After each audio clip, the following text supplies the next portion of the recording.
अगर किसी ने बिना कपड़ों के यानी बरहना होकर के गुस्ल किया तो क्या उसका गुस्ल होगा या नहीं होगा। अस्सलाम वालेकुम वरहमतुल्लाहि वबरकातुहू। मेरे प्यारे अजीज दोस्तों, उम्मीद करता हूं कि आप सभी खैरियत से होंगे। आज हम आपको बताने के लिए जा रहे हैं गुस्ल करने का तरीका, गुस्ल करने का सही और सुन्नत तरीका क्या है, और दूसरी चीज इंसान के ऊपर किन किन चीजों से गुस्ल फर्ज हो जाता है, और तीसरी चीज औरतें गुस्ल कैसे करें और औरतों को किन किन एहतियातों की जरूरत हुआ करती है, और चौथी चीज गुस्ल कब आपके ऊपर फर्ज होता है, गुस्ल कब करना सुन्नत है और कब करना मुस्तहब है। तो इन सारी चीजों का खुलासा इस वीडियो के अंदर आपको मैं बताने के लिए जा रहा हूं। और सबसे मेन कि अगर किसी ने बिना कपड़ों के यानी बरहना होकर के गुस्ल किया तो क्या उसका गुस्ल होगा या नहीं होगा, कपड़े पहनकर ही गुस्ल करना जरूरी है या नहीं। अब आइएगा, इन तमाम चीजों को अगर आप सीखना चाहते हैं, जानना चाहते हैं, क्योंकि ये मसाइल वो हैं जो इंसान की जिंदगी से जुड़े हुए हैं, और पाकी और नापाकी इंसान के साथ रोजाना का मामूल है, लगी रहती है। क्यों? इसलिए कि कभी इंसान, जैसे मान लीजिएगा अभी शादी नहीं हुई है तो नाइट फेल हो गया, ये सोते में मनी खारिज हो गई तो इंसान नापाक हो गया, तो गुस्ल कैसे होगा। या मियाँ बीवी हैं, दोनों हम बिस्तरी कर लिए, तो औरत गुस्ल कैसे करेगी, मर्द गुस्ल कैसे करेगा, और किन किन चीजों से हमारे ऊपर गुस्ल फर्ज हो जाता है और हमें पता भी नहीं चलता है। तो आज इस वीडियो के अंदर अल्हम्दुलिल्लाह सारी चीजें जो है ना आपको सीखने को बड़ी आसानी से मिल जाएंगी। तो अगर आपने वीडियो को प्ले कर दिया है तो इसे जो है मुकम्मल देखिएगा, इंशाअल्लाह सुनने के बाद आपका ईमान भी ताजा हो जाएगा और आपको बहुत सारी जानकारी भी हासिल होगी। तो आइएगा शुरू करते हैं। सबसे पहले मुस्नद अबी याला की हदीस पाक है। अल्लाह के रसूल सल्लल्लाहु तआला अलैहि वसल्लम ने इरशाद फरमाया कि मुझ पर दुरूद पाक की कसरत करो, बेशक ये दुरूद पाक तुम्हारे लिए तहारत है। तुम्हारे लिए क्या है? तहारत है। अब देखिएगा, जैसे कीमियाए सआदत के अंदर ये लिखा हुआ है, हजरत सैयदना जुनैद बगदादी रहमतुल्लाहि ताला अलैह फरमाते हैं कि इब्नुल कुरैबी अलैहि रहमा कहते हैं कि एक बार मुझे एहतलाम हो गया तो मैंने इरादा किया कि उस वक्त गुस्ल कर लूं। मैंने उस वक्त गुस्ल करने का इरादा कर लिया, तो मेरे दिल ने कहा कि नहीं, अभी तो बहुत रात बाकी है, सुबह जब फजर का वक्त होगा तो तब गुस्ल कर लेना, अब आराम से सोते रहो।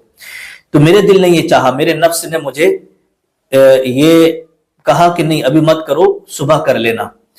तो उसी वक्त मैंने अपने नफ्स को सजा देने के लिए फौरन उठा और फिर मैंने ये इरादा कर लिया कि अभी मैं नफ्स को सजा दूंगा और अभी गुस्ल करूंगा, और गुस्ल भी कपड़ों समेत करूंगा, कपड़ों समेत गुस्ल करूंगा और अपने बदन पर ही जो है कपड़ों को सुखाऊंगा। और सर्दियों की रातें थी। अब जाहिर सी बात है, जब सर्दियों की रातें होती हैं और इंसान नापाक हो जाए तो उसे गुस्ल करने में कितनी बड़ी दुश्वारियों का सामना करना पड़ता है। ठंड लग रही होती है, सर्दी लग रही होती है, लेकिन इंसान के दिल में एक खौफ, एक डर होता है कि बस जल्दी से मैं पाक हो जाऊं और मेरी नमाज ना छूट जाए। तो इसलिए इंसान जल्दी गुस्ल करता है। मेरे प्यारे अजीज दोस्तों, तो हजरत इब्नुल कुरैबी रहमतुल्लाहि ताला अलैह ने अपने नफ्स को ये सजा दी। उन्होंने उठे फौरन उसी वक्त, और उठने के बाद उन्होंने गुस्ल किया कपड़ों समेत, और फिर वो कपड़े अपने बदन से उतारे नहीं, अपने ही बदन पे उन कपड़ों को उन्होंने सुखाया। तो सर्दी के मौसम में अगर थोड़ा ठंडा गीला कपड़ा भी लग जाता है तो इंसान की जान निकल जाती है। उन्होंने अपने नफ्स को सजा दी कि आइंदा मुझे ऐसा मशवरा मेरा नफ्स कभी नहीं देगा। ये कीमियाए सआदत के अंदर लिखा हुआ है। अब आइएगा, अगर आपके ऊपर, किसी के ऊपर गुस्ल फर्ज हुआ तो गुस्ल करने का सही और सुन्नत तरीका क्या है वो समझ लीजिएगा, और किन किन चीजों से इंसान के ऊपर गुस्ल फर्ज हो जाता है वो अभी मैं बाद में बताऊंगा, और उससे पहले कि गुस्ल के अंदर कितने फराइज हैं वो आप जरा समझ लीजिए। सबसे पहला सवाल कि अगर किसी शख्स ने बरहना होकर यानी अपना पूरा लिबास उतार के, पूरे कपड़े उतार करके गुस्ल किया तो उसका गुस्ल होगा या नहीं होगा। ठीक है, तो अब देखिएगा इसमें कुछ कंडीशन है, इसकी कुछ सूरतें हैं। पहली सूरत यह है कि अगर गुस्ल करने वाला शख्स ऐसी जगह गुस्ल कर रहा है जो कि बिल्कुल खुला है, खुले मैदान में जहां पर लोगों का आना जाना है या घर वाले वहां पर मौजूद हैं या लोग निकल रहे हैं, तो अगर ऐसी जगह गुस्ल कर रहा है तो उसके लिए जरूरी है कि वो अपने सत्र को छुपाए, यानी नाव से लेकर के घुटनों तक का छुपाना ये फर्ज है। इसे सत्रे औरत कहा जाता है, शरीयत की जबान में इसे सत्रे औरत कहा जाता है, यानी इतने सत्र का छुपाना जरूरी है। लेकिन यहां पर एक बात मैं आपको और बता देता हूं, बहुत सारे लोगों को आपने देखा होगा कि वो नेकर पहनकर, है ना, जांघिया यानी नेकर पहनकर और ये अंडरवियर पहन करके गुस्ल कर रहे होते हैं, नहा रहे होते हैं, घर वालों के सामने नहा रहे हैं, या मान लीजिएगा रास्ते वगैरह में कहीं हैंडपंप वगैरह लगा है वहां नहा रहे हैं, या नदी वगैरह में नहा रहे हैं जहां पर लोगों का आना जाना है। तो जो लोग अंडरवियर पहन करके, नेकर पहन करके, जांघिया पहन करके नहाते हैं, गुठन्ना पहन करके नहाते हैं ना, तो वो यूं समझिएगा कि गुनाहगार होते हैं।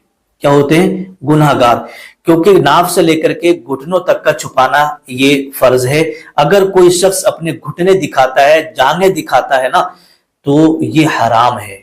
क्या है? हराम है। गुस्ल तो हो जाएगा उसका, लेकिन गुनाहगार होगा, उसने हराम काम किया। पहली सूरत ये हो गई। और अगर आप ऐसी जगह नहा रहे हैं, जैसे कि आज के दौर में गुस्ल खाने मौजूद है, हमाम मौजूद है, तो अगर आप गुस्ल खाने के अंदर नहा रहे हैं, ऊपर से छत पटी हुई है, चारों तरफ से बिल्कुल लॉक है, बंद है, तो गुस्ल खाने में अगर आप नहा रहे हैं तो फिर आपकी मर्जी है, लुंगी पहन करके भी नहा सकते हैं। और अगर आपने पूरे कपड़े उतार दिए, सारे कपड़े उतार करके अगर आप गुस्ल कर रहे हैं, तब भी आपका गुस्ल हो जाएगा, इसमें कोई हरज नहीं है, क्योंकि वो चारों तरफ से बंद है, कोई आपको वहां नहीं देख रहा है। अब यहां पर एक चीज मैं आपको बता देता हूं, देखिएगा बहुत सारे लोग गुस्ल खाने में जब गुस्ल करते हैं बरहना होकर बिना कपड़ों के, तो इसमें एक चीज का एहतियात रखना बहुत ज्यादा जरूरी है। जैसे मान लीजिएगा आप गुस्ल कर रहे हैं पूरब, पश्चिम, उत्तर, दक्षिण, इस तरीके से, तो हमें गुस्ल करते वक्त किबले की तरफ को, जिधर भी आपकी तरफ किबला हो, उस तरफ को आपको अपना ना अगला रुख करना है और ना अपनी पीठ करना है, क्योंकि आप बरहना है, बिना कपड़ों के हैं।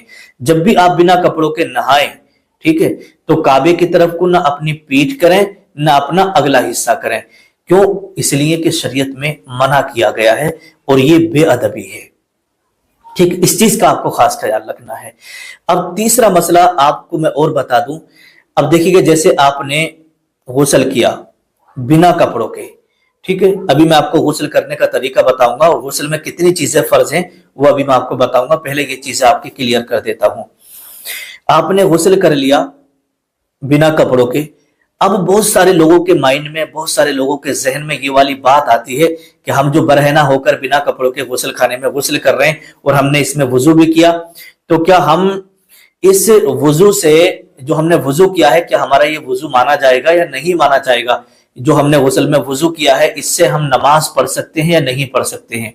ये टेंशन आ जाती है। बहुत सारे लोगों की ये आदत होती है, जैसे मान लीजिएगा उन्होंने गुस्ल कर लिया और जाहिर सी बात है जब गुस्ल किया तो वुजू भी किया होगा। अब जब उन्होंने वुजू भी कर लिया तो अब वो नहाने के बाद कपड़े उपड़े जब पहन लेते ना, तो फिर वो दोबारा वुजू करते हैं। नहाने के बाद बाहर आके फिर वो वुजू करते हैं, फिर वो नमाज के लिए जाते हैं। तो इसका मसला भी आप जरा समझ लें। अगर कोई बरहना होकर के गुस्ल कर रहा था बिना कपड़ों के और उसने उसमें वुजू भी कर लिया, ठीक है, तो उसका वुजू हो गया, अब दोबारा वुजू करने की जरूरत नहीं है। ये जो कराहत थी, ये जो हरामकारी थी ना, जो सबके सामने हम नहा रहे हैं और हमारा सत्र, हमारे घुटने, हमारी जांघें दूसरे लोग देख रहे हैं, तो ये हराम था दिखाना। इसकी वजह से आपको मना किया गया कि बाहर लोगों के सामने नेकर पहन करके یا یہ جانگیا پہن کر کے انڈر ویئر پہن کر کے منع کیا گیا نہانے سے۔ اگر آپ غسل خانے میں نہا رہے ہیں تو نیکر پہن کے نہا سکتے ہیں، انڈر ویئر پہن کے نہا سکتے ہیں اور لنگی پہن کے نہا سکتے ہیں، کوئی حرج نہیں ہے۔ ہاں اگر جب بھی آپ باہر نہائیں، جیسے جہاں پر لوگوں کا آنا جانا ہو، لوگ وہاں پر موجود ہوں اور غسل خانے کا انتظام نہیں ہے، تو اگر آپ ایسی جگہ پر نہا رہے ہیں تو پھر آپ لنگی باندھ لیں۔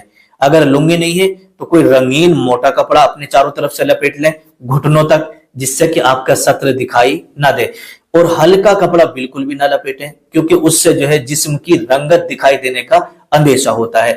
تو شریعت نے جو ہے بہت خاص خیال رکھا ہے ان چیزوں کا۔ تو میرے پیارے عزیز دوستو، اب آپ کو یہ معلوم ہو گیا کس طریقے سے جو ہے آپ غسل کرنے کے لیے جائیں گے تو برہنہ ہو کر بنا کپڑوں کے بھی آپ کے غسل ہو سکتا ہے، نہیں ہو سکتا ہے؟ بالکل ہو جائے گا، لیکن غسل خانے میں آپ نہائیں گے۔ اور اگر باہر کہیں غسل آپ کر رہے ہیں انڈر ویئر پہن کر کے، آپ کا غسل تو ہو جائے گا لیکن آپ پھر گناہ گار ہوں گے، کیونکہ آپ نے لوگوں کو اپنا ستر دکھایا جس کا چھپانا فرض تھا، جس کا چھپانا ضروری تھا۔ اب آئیے گا غسل کرنے کا صحیح اور سنت طریقہ کیا ہے، وہ آپ ذرا سمجھ لیجیے گا، بڑے دھیان سے اس کو سنیے گا۔ دیکھیے گا جیسے کہ بہار شریعت کے اندر غسل کرنے کا صحیح اور سنت طریقہ لکھا ہے، وہ یہ ہے کہ غسل کے اندر 3 فرائض ہیں۔ کتنی چیزیں فرض ہیں غسل میں؟ 3۔ پہلا کلی کرنا، منہ بھر کر کے کلی کرنا، ایسے کلی کرنا کہ منہ کے ہر پرزے میں پانی پہنچ جائے، اور جسے کہتے ہیں غرارہ کرنا۔ اگر آپ کا روزہ نہیں ہے تو پھر آپ غرارہ بھی کریے گا، اور اگر روزہ ہے تو روزے کی حالت میں غرارہ کرنا یہ منع ہے، ٹھیک ہے؟ تو آپ غرارہ کریے گا اس طریقے سے۔ غرارہ کرنے کے بعد میں جبکہ منہ کے ہر پرزے میں پانی پہنچ جائے پھر آپ کلی کر لیجیے گا، ٹھیک ہے؟ تو منہ بھر کر کے کلی کرنا، منہ بھر کے کلی کرنا۔ اور دوسرا جو فرض ہے وہ یہ ہے غسل میں ناک میں پانی چڑھانا، ناک میں پانی ڈالنا نہیں، ناک میں پانی چڑھانا۔ چڑھانے کا مطلب یہ ہے کہ آپ نے چلو میں پانی لے لیا اور لینے کے بعد اس طریقے سے آپ ناک پر رکھیے گا، ہلکے سے دھیرے سے سانس لیجیے گا تاکہ آپ کے یہ جو نرم ہڈی ہے نا، یہ بانسا ہے، یہاں تک آپ کا پانی پہنچ جائے۔ اگر ناک کی نرم ہڈی تک اندر تک پانی نہیں پہنچا اور وہ جگہ سوکھی رہ گئی، خشک رہ گئی، تو شریعت میں لکھا ہے کہ پھر آپ کا غسل نہیں ہوگا۔ بڑی باریکی ہے، اس لیے اس پہ دھیان دینا ضروری ہے۔ اگر ہم نے دھیان نہیں دیا اور ایسی جلدی جلدی غسل کر لیا تو ہمارا غسل نہیں ہوگا میرے پیارے عزیز، اور ہم ناپاک ہی رہ جائیں گے، ہم ناپاک ہی رہ جائیں گے، ہمارا غسل نہیں ہوگا۔ اور ظاہر سی بات ہے جب غسل نہیں ہوگا تو ہماری نماز بھی نہیں ہوگی، اور جب نماز نہیں ہوگی تو ہماری دعا بھی قبول نہیں ہوگی، ہے نا؟ تو اس لیے ہمیں ان باریکی جو ہے ہمارے غسل میں، وضو میں، اس کا سمجھنا آپ کے لیے، ہمارے لیے بہت ہی زیادہ ضروری ہے، تاکہ ہم اچھے سے اس پر عمل کر سکیں اور اچھے سے ہم پاکی حاصل کر سکیں۔ تو پہلا فرض منہ بھر کے کلی کرنا غسل میں، اور تیسرا فرض کیا ہے؟ ناک میں پانی چڑھانا نرم ہڈی تک، اور تیسرا فرض ہے پورے بدن پر پانی بہانا، پورے بدن پر ایک مرتبہ پانی بہانا۔ تو یہ 3 فرائض ہو گئے غسل میں، کیونکہ بہت سارے لوگوں کو معلوم نہیں ہوتا ہے۔ اگر مان لیجیے گا بہت سارے ہمارے اسلامی بھائی ایسے جو پڑھے لکھے ہوتے ہیں ان کو تو یاد ہی رہتا ہے نا، لیکن کچھ لوگ بیچارے وہ ہوتے ہیں جنہوں نے سن کے یاد کر رکھی ہوتی ہیں ساری چیزیں، تو ان کے ذہن میں یہ ساری چیزیں نہیں رہتی ہیں۔ اگر پوچھ لیا جاتا ہے بھئی غسل میں کتنی چیزیں فرض ہے، تو پتہ ہی نہیں ہوتا کہ بھئی کتنے فرائض ہیں غسل میں، اور جب پتہ ہی نہیں ہوگا تو ہم ان فرضوں کو کیسے ادا کریں گے، ٹھیک ہے؟ تو اس لیے یہ جاننا ہمارے لیے بہت زیادہ ضروری ہے، پاکی اور ناپاکی کے مسائل۔ اب آپ نے غسل کے 3 فرائض یاد کر لیے، کلی کرنا، ناک میں پانی چڑھانا، پورے بدن پر پانی بہانا، یہ 3 فرائض ہیں غسل میں۔ اگر کوئی آپ سے پوچھے تو آپ بڑی آسانی سے بتا سکتے ہیں اور لوگوں کو سکھا بھی سکتے ہیں۔ اگر آپ نے کسی کو یہ فرائض بتا دیے اور غسل کرنے کا طریقہ سکھا دیا تو جب تک وہ غسل کر کے وضو کر کے نماز پڑھے گا انشاءاللہ آپ کو بھی ثواب ملتا رہے گا۔ یہ ہو گئے فرائض ہو گئے۔ اب آئیے گا غسل کرنے کا صحیح اور سنت طریقہ کیا ہے وہ آپ ذرا سمجھ لیں۔ غسل کرنے کا صحیح اور سنت طریقہ یہ ہے، سب سے پہلے آپ اپنے دونوں ہاتھوں کو گٹوں تک دھلیں گے، جیسے کہ وضو میں، نماز میں جو وضو کرتے ہیں نا بالکل سیم ویسے ہی آپ کو وضو کرنا ہے، لیکن اس میں صرف اتنا کرنا ہے اپنے ہاتھوں کو گٹوں تک دھلنے کے بعد پھر آپ یہ کریں گے کہ آپ کے جسم پہ جہاں بھی جس جگہ بھی ناپاکی لگی ہے नजासत लगी है उसे आप दूर कर दें, उसे आप धुल दें, उसे दूर कर दें।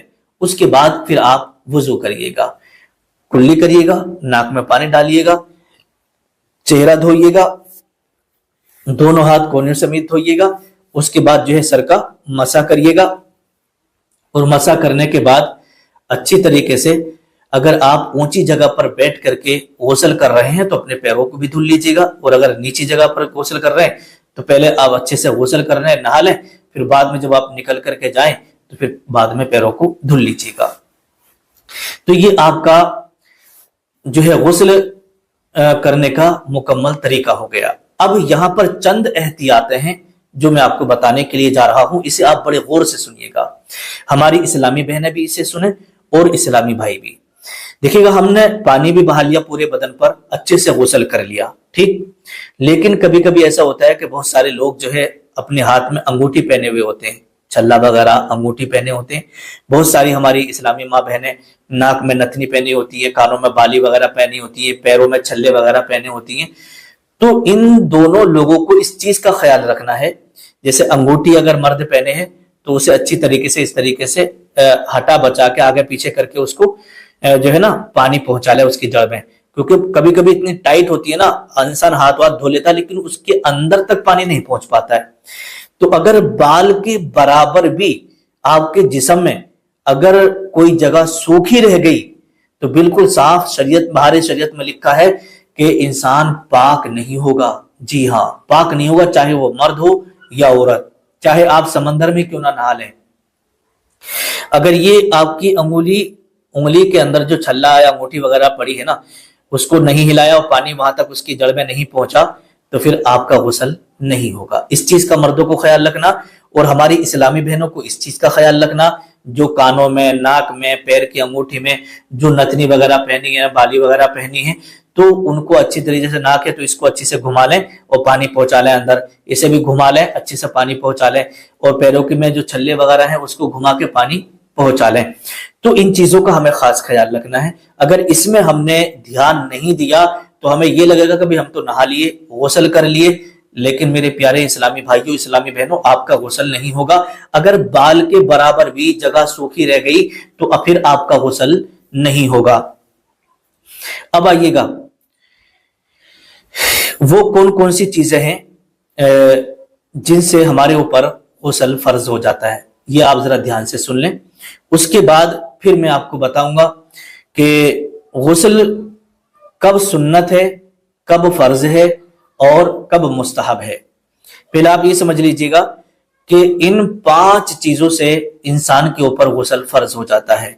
अब वो 5 चीजें कौन कौन सी हैं, बड़े ध्यान से आप सुनिएगा। जैसे आप मान लीजिए आप पाक हैं, बिल्कुल पाक है, नमाज पढ़ रहे हैं, सब कुछ कर रहे हैं। अगर इन 5 चीजों में से कोई एक चीज आपके जिस्म में पाई गई तो फिर आपका गुस्ल टूट जाएगा, आप नापाक हो जाएंगे, फिर से आपको गुस्ल करना पड़ेगा। हाँ, अब वो 5 चीजें कौन सी हैं, बड़े ध्यान से आप सुनिएगा। नंबर 1, मनी का अपनी जगह से शहवत के साथ जुदा होकर उज़्व से निकलना। मनी का अपनी जगह से शहवत के साथ जुदा होकर उज़्व से निकलना।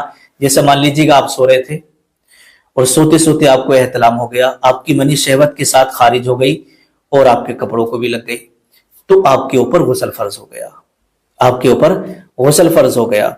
या मान लीजिएगा आपने मुश्तजनी की, अपने हाथ से ही अपने ऊपर गुस्ल फर्ज किया, यानी हैंड प्रैक्टिस आपने की, तो जो आपको शहवत तारी हुई, उस शहवत के आने से जो मनी निकली, तब भी आपके ऊपर गुस्ल फर्ज हो गया।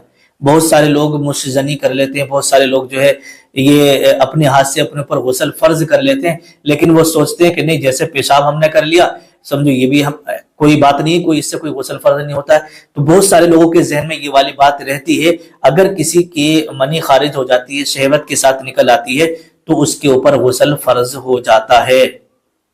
नंबर 2, दूसरे नंबर पर आता है एहतलाम, यानी सोते में मनी का निकल जाना। सोते में मनी का निकल जाना, आप सो रहे थे, एहतलाम हो गया, आपको नाइट फेल हो गया, तो आपके ऊपर गुस्ल फर्ज हो गया, आपके ऊपर गुस्ल फर्ज हो गया। नंबर 3, शर्मगाह में हशफे का दाखिल हो जाना, यानी सुपारी का दाखिल हो जाना।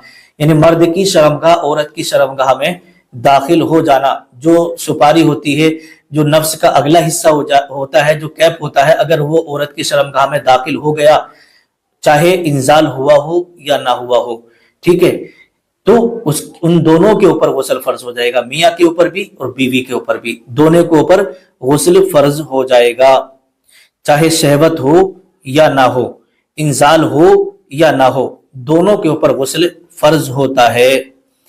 نمبر 4، چوتھے نمبر پر آتا ہے حیض سے فارغ ہونا، چاہے وہ عورت ہو، اگر کوئی عورت ہے اور اس کو پیریڈ آ گیا، اب پیریڈ آیا، اس کو حیض آیا، جیسے ہی وہ حیض ختم ہوا فوراً اس کے اوپر غسل فرض ہو گیا۔ اب اس کے لیے ضروری ہے کہ وہ جلدی سے غسل کرے اور نماز پڑھے، ٹھیک ہے۔ بہت ساری عورتیں وہ ہوتی ہیں جو اپنا ٹائم بڑھاتی رہتی ہیں اور ٹائم نکال دیتی ہیں کہ نماز سے بچے رہیں، یہ اس طرح کا ذہن آپ کو نہیں رکھنا ہے۔ جیسے ہی حیض ختم ہوگا، پیریڈ ختم ہوگا، فوراً ہی غسل فرض ہو جائے گا۔ اور انسان کو جتنا بھی ہو پاک رہنا چاہیے، کیونکہ موت کا کوئی بھروسہ نہیں ہوتا ہے۔ آپ کی اور ہماری یہ آرزو اور یہ تمنا ہوتی ہے، اے اللہ، اے پروردگار، ہماری جب بھی موت آئے نا، ہم پاک ہوں، ہم پاک و صاف ہوں، اور ہماری زبان پر کلمہ طیبہ لا الہ الا اللہ محمد الرسول اللہ ہو جب بھی ہماری موت آئے، ٹھیک ہے۔ تو اس لیے حیض سے فارغ ہونے کے فوراً بعد جو ہے عورت کے اوپر غسل فرض ہو جاتا ہے۔ نمبر 5، پانچویں نمبر پر آتا ہے نفاس، یعنی بچہ جننے پر جو خون آتا ہے اس سے فارغ ہونا۔ جیسے مان لیجیے گا کسی عورت کی ڈیلیوری ہوئی، بچے کی پیدائش ہوئی، اور بچے کی پیدائش ہونے کے بعد جو خون آتا ہے 40 دن تک، ہے نا، اور تمہیں یہ بات مشہور ہے کہ عورت بچے پیدا ہونے کے 40 دن تک جو ہے ناپاک ہی رہتی ہے، اس کو بلڈ وغیرہ آتا رہتا ہے، تو اسے نفاس کا خون بولتے ہیں۔ تو اس کی جو مدت ہے وہ اکثر مدت وہ 40 دن ہے، اور اگر کسی عورت کو 1 دن 2 دن 4 دن 5 دن آ کے وہ نفاس کا خون رک گیا تو پھر اس کے اوپر غسل فرض ہو گیا، ٹھیک ہے، اس کے اوپر غسل فرض ہو گیا، ٹھیک ہے۔ تو یہ ہوتا ہے جو کہتے ہیں کہ 40 دن تک نہانا ہی نہیں ہے، 40 دن تک جو ہے عورت ناپاک ہی رہتی ہے، ایسا کچھ نہیں ہے۔ اگر 5-10 دن میں، 8 دن میں، 3 دن میں، 15 دن میں اگر بلڈ آنا بند ہو گیا، خون آنا رک گیا، تو سمجھو وہ عورت پاک ہو گئی، غسل کر سکتی ہے، غسل کر لے گی، اس کے بعد نماز روزہ وغیرہ کر سکتی ہے، کوئی حرج اس میں نہیں ہے۔ اب جیسے میں نے ابھی ذکر کیا مشت زنی، جو لوگ اپنے ہاتھ سے اپنے اوپر غسل فرض کرتے ہیں وہ اسے دھیان سے سمجھ لیں، اسے دھیان سے سمجھ لیں۔ جیسے کہ فتاوی رضویہ کے اندر امام اہل سنت اعلی حضرت نے جو لوگ مشت زنی کرتے ہیں، اپنے ہاتھوں سے اپنے اوپر غسل فرض کرتے ہیں، وہ اسے ضرور دھیان سے سنیں۔ دیکھیے گا امام اہل سنت اعلی حضرت جو ہے رحمت اللہ تعالی علیہ فرماتے ہیں کہ آپ کی خدمت میں عرض کیا گیا کہ ایک شخص مجلوق ہے، مجلوق بولتے ہیں مشت زنی کرنے والے کو، یعنی ہست میتھن کرنے والے کو مجلوق بولا جاتا ہے، کہ مشت زنی کرنے والا ہے، اس فعل سے نہیں مانتا، یعنی وہ بار بار مشت زنی کرتا ہے، اس کی یہ عادت لگ گئی ہے، اس کی یہ عادت پڑ گئی ہے، وہ اس فعل سے باز نہیں آتا، اس کام سے نہیں مانتا۔ ہر چند اس کو سمجھایا ہے، آپ تحریر فرمائیں کہ اس کا کیا حشر ہوگا اور اس کو کیا دعا پڑھنا چاہیے جس سے اس کی عادت چھوٹ جائے۔ امام اہل سنت اعلی حضرت سے یہ بات پوچھی گئی مشت زنی کرنے والے کے تعلق سے، تو اب آئیے گا امام اہل سنت اعلی حضرت نے کیا جواب دیا، وہ آپ دھیان سے سنیے گا۔ آپ نے ارشاد فرمایا کہ مشت زنی کرنے والا شخص گناہ گار ہے۔ کیا ہے؟ گناہ گار ہے، عاصی ہے، اسرار کے سبب مرتکب کبیرہ ہے، اور وہ فاسق ہے۔ حشر میں ایسوں کی یعنی مشت زنی کرنے والوں کی ہتھیلیاں گابھن ہوں گی۔ یہ جو ہتھیلیاں نا، یہ ہتھیلی یہ گابھن ہوں گی۔ گابھن ہونے کا مطلب یہ ہے کہ اس میں بچے ہوں گے، جس طریقے سے عورت کے پیٹ میں بچہ ہوتا ہے، بھینس کے پیٹ میں بچہ ہوتا ہے، بھینس وغیرہ گائے وغیرہ گابھن ہوتی ہے نا، تو ویسے یہ ہتھیلیاں بھی حاملہ ہوں گی، پریگنینٹ ہوں گی، جس سے کہ دور سے ہی دکھائی دے گا کہ یہ وہ شخص ہے کہ ان ہتھیلیوں سے اس نے جو مشت زنی کی تھی، گناہ کیا تھا، اب ان کی ہتھیلی پھول کر کے ان کا پیٹ نکل آیا ہے اور اس میں جو ہے بچہ دکھائی دے رہا ہے، ٹھیک ہے۔ تو یہ گابھن ہوں گی، جس سے کہ لوگ دیکھنے والے دیکھ کر کے میدان محشر میں سمجھ جائیں گے کہ یہ مشت زنی کرنے والا شخص ہے، اس کی ہتھیلیاں گابھن ہیں۔ اور آگے فرماتے ہیں کہ ہتھیلیاں گابن ہوں گی جس سے مجمع اعظم میں ان کی رسوائی ہوگی اگر انہوں نے توبہ نہیں کری تو۔ اگر آپ نے مشزنی کر لی ہے، آپ سے یہ گناہ ہو گیا ہے، تو آپ اللہ کی بارگاہ میں توبہ کر لیں، اے اللہ آج کے بعد ہم یہ گناہ کبھی نہیں کریں گے، اے پروردگار مجھے بچا لے، آج کے بعد میں یہ گناہ کبھی نہیں کروں گا۔ توبہ کر لی۔ اللہ تبارک و تعالیٰ کے پیارے رسول صلی اللہ تعالیٰ علیہ وسلم نے ارشاد فرمایا التائب من الذنب کمن لا ذنب لہ، کہ جب انسان توبہ کر لیتا ہے تو وہ گناہوں سے ایسے پاک ہو جاتا ہے جیسے اس نے کوئی گناہ کیا ہی نہیں ہے۔ اللہ تعالیٰ معاف فرماتا ہے جسے چاہے اور عذاب فرماتا ہے جسے چاہے۔ اب اسے پڑھنا کیا؟ اگر کسی شخص کی یہ لت لگ گئی ہے مشزنی کی، وہ بار بار اپنے اوپر غسل فرض کر لے رہا ہے اور اس کی یہ عادت نہیں چھوٹ رہی ہے، تو اس کے لیے امام اہل سنت اعلی حضرت نے ایک عمل اور ایک وظیفہ بتایا ہے، وہ دھیان سے سن لیں۔ اگر کوئی شخص اس چیز کو لے کر کے پریشان ہے اور وہ اپنے ہاتھ سے اپنے اوپر غسل فرض کر رہا ہے تو پھر یہ وظیفہ ضرور کرے۔ وظیفہ یہ ہے کہ مشزنی کرنے والے کو چاہیے کہ لا حول شریف کی کثرت کرے، یعنی لا حول ولا قوت الا باللہ العلی العظیم، اسے کثرت سے پڑھے، اور نماز پنج گانا کی پابندی کرے، نماز پنج گانا کی پابندی کرے، اور نماز صبح کے بعد بلا ناغہ سورہ اخلاص شریف کا ورد رکھے تاکہ شیطان اس کا پیچھا نہ کرے۔ 5 وقت کی نماز پڑھے گا، لا حول بار بار پڑھتا رہے گا، سورہ اخلاص کی تلاوت کرے گا تو شیطان اسے پھر نہیں بہکائے گا، اور جب شیطان اسے نہیں بہکائے گا تو پھر وہ اپنے ہاتھ سے اپنے اوپر غسل فرض نہیں کرے گا۔ یہ جو ہے امام اہل سنت اعلی حضرت نے بتا دیا ہے۔ اب آئیے گا کب غسل کرنا سنت ہے اور کب غسل کرنا مستحب ہے، یہ آپ ذرا سمجھ لیجئے گا۔ دیکھیے گا جمعہ کے دن مان لیجیے آپ پاک ہیں، مان لیجیے آپ کل نہائے تھے، آج جمعہ ہے، آپ سوچ رہے ہیں میں تو کل نہا لیا تھا، غسل ہے، غسل کا میں نے کل کر لیا تھا، اب تو میں پاک ہوں، ایسے جا کے نماز پڑھ آؤں گا۔ تو لکھا ہے کہ فتاوی عالمگیری کے اندر کہ جمعے کے دن غسل کرنا یہ سنت ہے نا، ثواب ملتا ہے۔ اور عید الفطر کے دن ہے نا، جسے میٹھی عید کہتے ہیں، عید الفطر کے دن بھی غسل کرنا سنت ہے، اور بقر عید کے دن، عرفے کے دن غسل کرنا سنت ہے، اور احرام باندھتے وقت نہانا یہ بھی سنت ہے۔ اور کب غسل کرنا مستحب ہے تو بہت سارے مستحبات اس کے اندر گنائے ہیں، ٹھیک ہے، وقوف عرفات، وقوف مزدلفہ ہے نا، اور حاضری حرم، حاضری سرکار اعظم، اور دخول منی، جمروں پر کنکریاں مارنے کے لیے، تو یہ شب برات میں، شب معراج میں، ان تمام راتوں میں جو ہے اور دنوں میں غسل کرنا یہ مستحب ہے۔ تو میرے پیارے اسلامی بھائیوں، اسلامی بہنوں، یہ دیکھیے گا میں نے جو بھی آپ کو بتایا غسل کرنے کا پورا طریقہ اور کن کن چیزوں سے غسل فرض ہو جاتا ہے، تو اس پورے بیان کا جو حاصل کلام ہے وہ یہی ہے کہ آپ کو، ہمیں، ہمارے بچوں کو، سب کو پاکی اور ناپاکی کے جو مسائل ہیں ان کا یاد ہونا بہت زیادہ ضروری ہے، اور غسل کرنے کا صحیح اور سنت طریقہ معلوم ہونا ضروری ہے، جس سے انسان پاکی اور ناپاکی میں تمیز رکھ سکے، پاکی اور ناپاکی میں وہ تمیز کر لے۔ نہیں تو انسان ناپاک ہی رہے گا اور نہ اس کی نماز ہوگی اور نہ اس کی کوئی دعا قبول ہوگی، وہ گھر میں پریشانیاں، مصیبتیں الگ آتی رہیں گی۔ تو امید کرتا ہوں کہ یہ پوری مکمل جو ویڈیو آپ نے دیکھی ہے آپ کی سمجھ میں آ گئی ہوگی۔ اللہ پاک آپ کو، ہمیں اس پر عمل کرنے کی توفیق عطا فرمائے۔